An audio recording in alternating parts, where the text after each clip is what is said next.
जोहार दोस्तों, आपका स्वागत है जोहार जीएस में। इस वीडियो में जो है हम लोग पंचायती राज व्यवस्था को देखेंगे। भारत में किस प्रकार की पंचायती राज व्यवस्था है वर्तमान में, और इससे संबंधित बहुत सारी समितियां आई हैं और इसका उद्देश्य क्या था, इसकी शुरुआत कहां से हुई, इन सारे तथ्यों पर जो है हम लोग इस वीडियो में चर्चा करेंगे। और ये जो है आपका पीसीएस, चाहे एसएससी या फिर जेएसएससी, इन सभी परीक्षाओं के लिए जो है एक बहुत ही महत्वपूर्ण टॉपिक है। तो सबसे पहले हम लोग जानते हैं कि पंचायती राज व्यवस्था को जो है लाने का उद्देश्य क्या था। तो इसका सबसे बड़ा उद्देश्य था कि सत्ता का विकेंद्रीकरण करना, प्रशासन में ग्रामीण लोगों की भागीदारी और ग्रामीण क्षेत्र का आधिकारिक विकास। ये जो है 3 उद्देश्य जो था पंचायती राज व्यवस्था का है।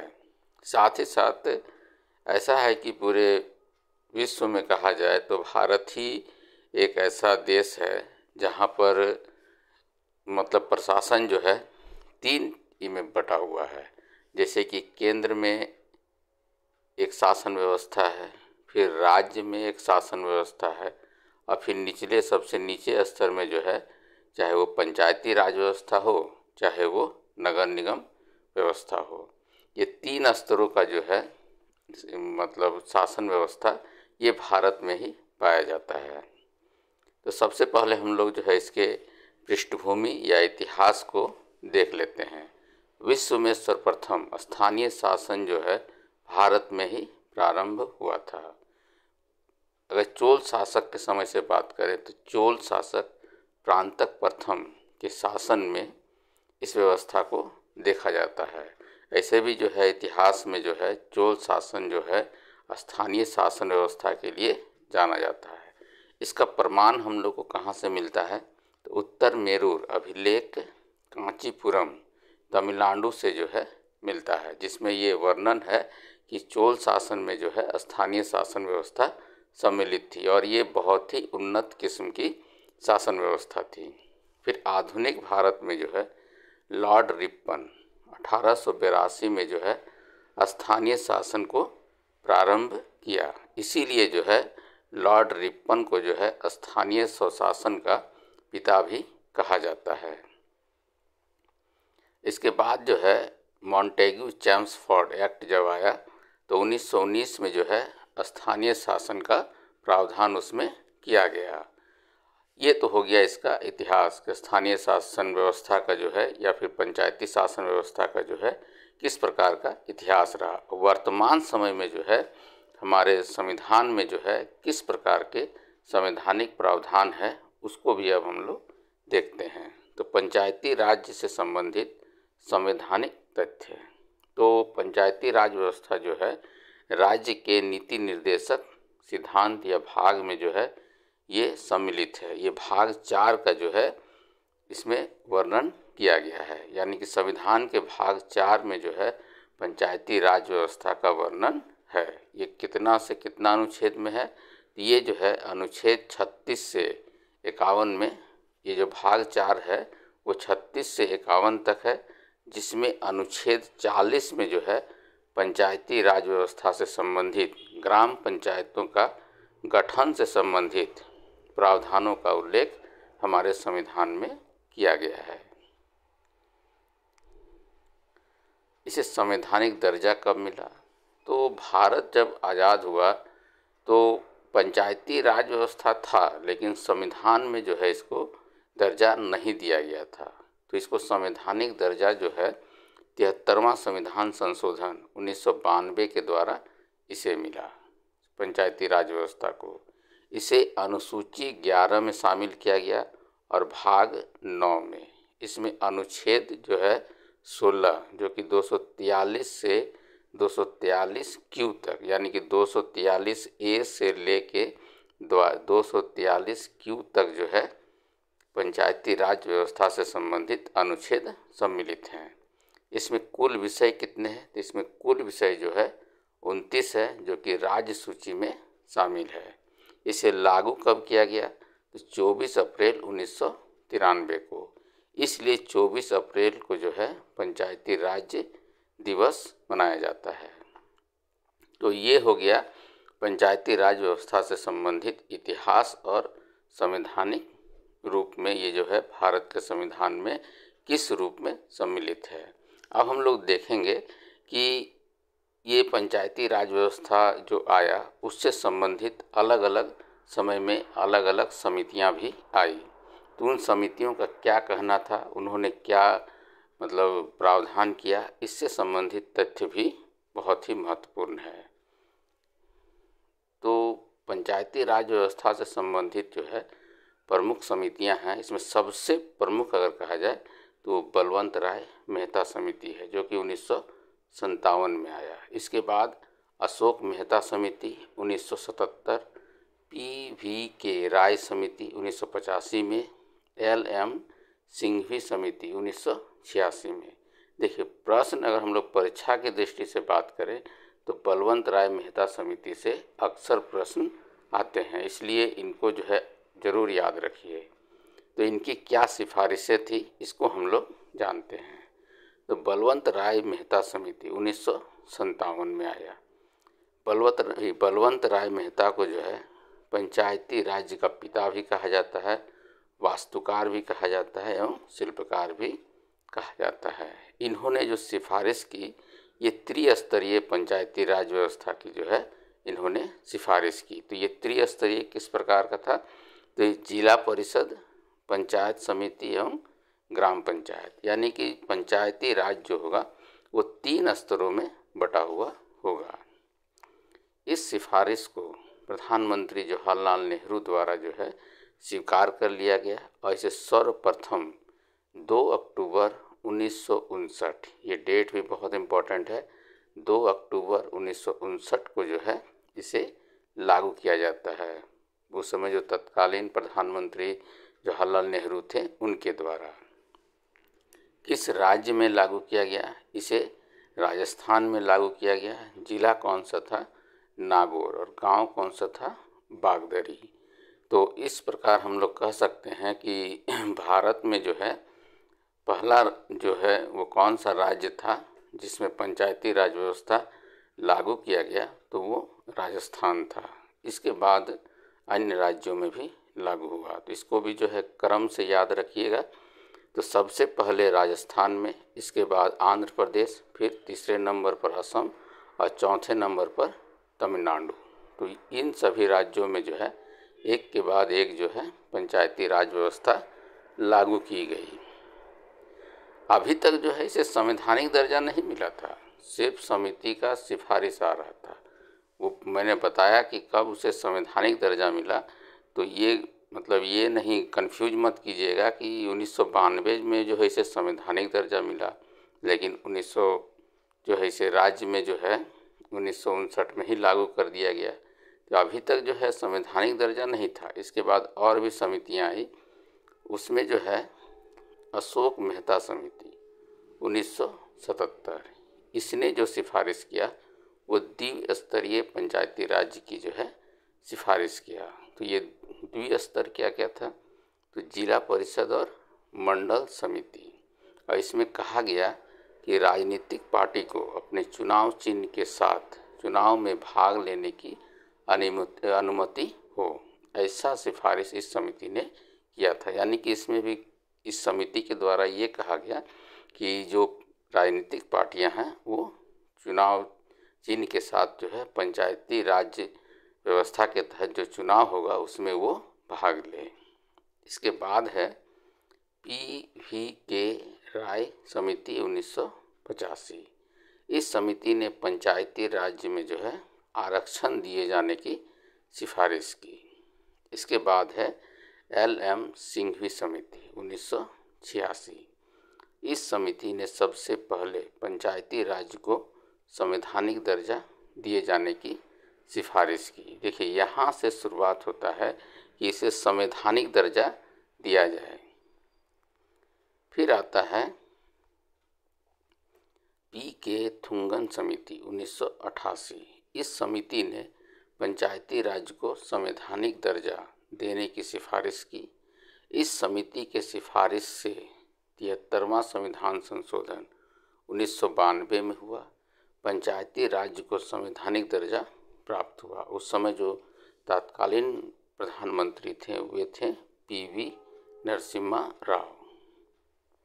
तो ये एक इम्पॉर्टेंट तथ्य है कि जब इसे संवैधानिक दर्जा दिया गया तो उस समय जो है प्रधानमंत्री कौन थे, तो ये पीवी नरसिम्हा राव थे। और ये जो है 73वां संविधान संशोधन कब पारित हुआ? 1992 में। अब इसको जो है 73वां संविधान संशोधन 1992 द्वारा लागू कौन कौन से प्रावधान थे? तो वो प्रावधान क्या थे कि पंचायती राज जो होगा वो त्रिस्तरीय संरचना में होगा। इसमें जिला परिषद, पंचायत समिति, ग्राम पंचायत, ये 3 स्तरों में जो है पंचायती राज का जो है संरचना होगा। पंचायती राज में महिलाओं को 1/3 यानी कि 33% जो है आरक्षण का प्रावधान किया गया। उम्मीदवार की न्यूनतम आयु 21 वर्ष, कार्यकाल 5 वर्ष। अगर किसी कारण से पंचायत जो है भंग होता है तो 6 माह के अंदर जो है वहाँ चुनाव होना चाहिए। और समय विस्तार का जो है अधिकार किसके पास होगा? विधानमंडल को होगा। जैसे कोरोना काल में जो है जो समय विस्तार किया गया वो जो है विधानमंडल के पास जो है ये अधिकार है उसके पास। अब मतदान कैसा होगा? तो प्रत्यक्ष रूप से मतदान होगा। अब पंचायत चुनाव कौन कराएगा? तो ये राज्य निर्वाचन आयोग के द्वारा कराया जाएगा। चुनाव का निर्णय राज्य सरकार लेगी। चुनाव खर्च जो है राज्य संचित निधि से दिया जाएगा और राज्य वित्त आयोग के द्वारा ये तय किया जाएगा। यहाँ पर जितने भी तथ्य बताए जा रहे हैं ये सारे इम्पोर्टेंट हैं, इसको ज़रूर याद रखिएगा कि ये, क्योंकि प्रश्नों में जो है अब ये देखा जा रहा है कि सिफारिशों से संबंधित तथ्यों को भी शामिल किया जाता है। बहुत पहले जो है सिर्फ डेट पूछा जाता था, लेकिन अब ऐसा नहीं है। जैसे खास करके इन तथ्यों को, इस चुनाव का निर्णय जो है कौन लेगा? तो ये राज्य सरकार लेगा, ठीक ना। चुनाव कौन कराएगा? राज्य निर्वाचन आयोग कराएगा। खर्च किसके द्वारा होगा या फिर वो पैसा कहाँ से आएगा? तो राज्य संचित निधि के द्वारा और राज्य वित्त आयोग के द्वारा।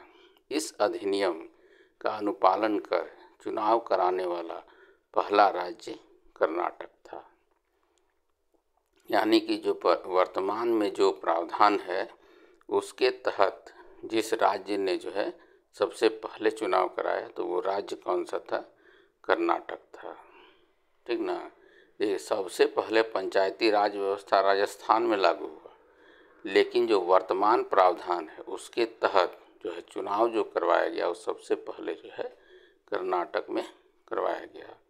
अब हम लोग जानते हैं कि पंचायती राज व्यवस्था में जो है आरक्षण का क्या प्रावधान है। तो सबसे पहले जो है एसटी और एससी यानी कि अनुसूचित जाति और अनुसूचित जनजाति का जो है आरक्षण का प्रावधान किया गया है। तो ये आरक्षण जो है किस प्रकार से है? तो ये जो है जनसंख्या के अनुपात में आरक्षण दिया गया है। इसमें इम्पोर्टेंट क्या है कि हरियाणा एक ऐसा राज्य है जहां अनुसूचित जनजाति को जो है आरक्षण नहीं है, क्योंकि यहाँ एक भी अनुसूचित जनजाति जनसंख्या नहीं है। पहला फैक्ट ये इम्पोर्टेंट है। इसके बाद है अरुणाचल प्रदेश। यहाँ क्या है? ये एक ऐसा राज्य है जहाँ अनुसूचित जाति का आरक्षण नहीं है, क्योंकि अनुसूचित जाति की जनसंख्या वहाँ पर नहीं है, इसीलिए जो है वहाँ पर आरक्षण नहीं है।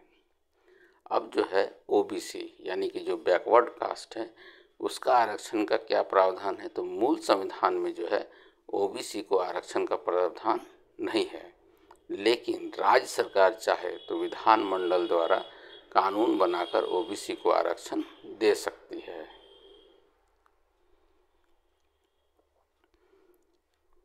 पंचायती राज में जो है ओबीसी को आरक्षण देने वाला पहला राज्य जो है वो उत्तर प्रदेश है। देखिए ये सब इम्पोर्टेंट है कि कहाँ किस प्रकार का आरक्षण दिया गया है। इसके बाद है अल्पसंख्यक। मूल संविधान में अल्पसंख्यकों को आरक्षण का प्रावधान नहीं है, लेकिन फिर वही राज्य सरकार चाहे तो विधानमंडल द्वारा कानून बनाकर अल्पसंख्यकों को जो है आरक्षण दे सकती है। तो अल्पसंख्यकों को जो है पंचायतों में जो है सबसे पहले जो आरक्षण दिया वो राज्य है आंध्र प्रदेश। तो ये हो गया आरक्षण से संबंधित। अब हम लोग देखते हैं कि महिलाओं से संबंधित जो है किस प्रकार का आरक्षण है। तो देखिए, महिलाओं को जो है मूल संविधान में पंचायती राज्य में जो है महिलाओं को 33% यानी कि 1/3 आरक्षण दिया गया। ये किस अनुच्छेद में है? तो ये अनुच्छेद 243 डी में जो है इसका वर्णन किया गया है।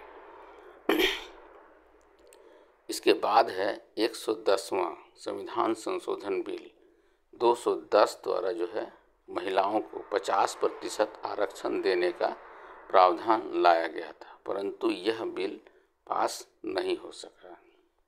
लेकिन राज्य सरकार को यह अधिकार है कि वो आरक्षण दे सकता है। इसी के तहत जो है महिला आरक्षण को बढ़ा सकता है। इसके तहत जो है ये ऐसा करने वाला पहला राज्य जो है वह है बिहार, जिसने 50% आरक्षण को लागू किया। तो ये हो गया पंचायती राज से संबंधित आरक्षण के क्या क्या प्रावधान हैं।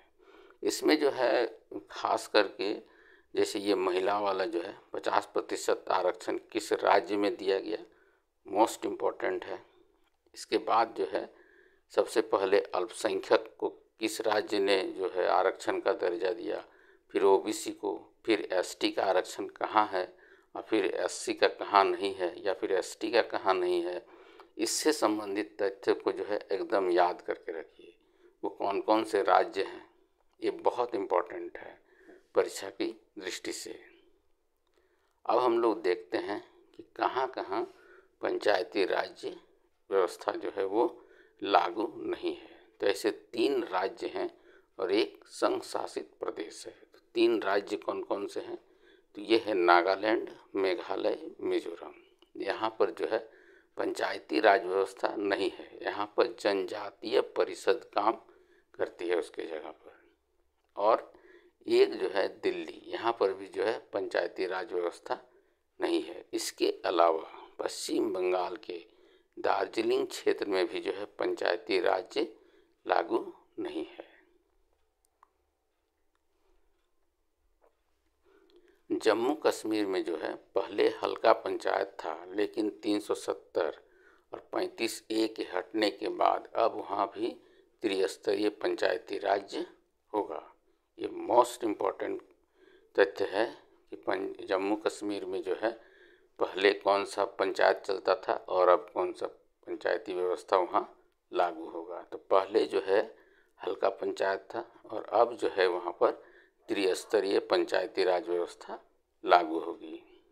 अब हम लोग देखते हैं कि अलग अलग राज्यों में जो है पंचायती राज का स्वरूप कैसा है। तो इसमें जैसे कि 4 स्तरीय स्वरूप जो है किस राज्य में है? तो ये पश्चिम बंगाल में है। यहाँ पर जो है जिला परिषद, अंचल पंचायत और ग्राम पंचायत, ये 4 स्तरों में बटा हुआ है। कहाँ पर? बंगाल में। और 1 स्तरीय कहाँ पर है? सिक्किम, मणिपुर, त्रिपुरा और केरल, यहाँ पर 1 स्तरीय है। और 2 स्तरीय कहाँ पर है? तो असम, मध्य प्रदेश, कर्नाटक, उड़ीसा, हरियाणा, इन सभी जगहों पर जो है 2 स्तरीय है। देखिए, पूरे देश में जो है त्रिस्तरीय संरचना है, लेकिन ये जो बताया जा रहा है कि 4 स्तरीय, 1 स्तरीय या फिर 2 स्तरीय, ये स्पेशल केस है। प्रश्न इन्हीं सब जगहों से आएगा, इसलिए इसको याद रखिए कि किस राज्य में किस तरह की व्यवस्था है। तो इसमें जो सबसे इम्पोर्टेंट्स अगर कहा जाए तो यही सब राज्य जो है इम्पोर्टेंट है। जैसे कि 4 स्तरीय कहाँ है? तो ये सिर्फ और सिर्फ जो है पश्चिम बंगाल में है। 1 स्तरीय कहाँ पर है? तो इन राज्यों में है। 2 स्तरीय कहाँ पर है? तो इन राज्यों में है। तो ये एक इम्पॉर्टेंट भाग होता है और जहाँ पर अपवाद होता है, खास करके प्रश्न उन्हीं सब जगहों से आता भी है। अब इसमें जो है पेशा कानून लागू किया गया 1996 में। पेशा का फुल फॉर्म होता है panchayat extension to schedule area act. इसके तहत जो है भारत सरकार द्वारा अनुसूचित क्षेत्रों में पंचायती राज लागू करने के लिए पेशा एक्ट 1996 लाया गया, क्योंकि 73वां संविधान संशोधन अधिनियम 1992 में इन क्षेत्रों को शामिल नहीं किया गया था। इसीलिए पेशा एक्ट कब लाया गया? 1996 में।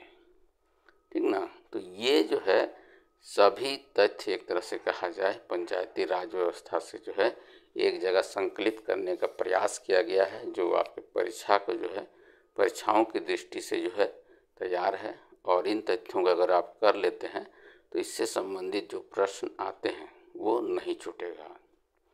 ये वीडियो आपको कैसा लगा ज़रूर बताइए, चाहे कमेंट करके बताइए या फिर लाइक करके बताइए ज़रूर।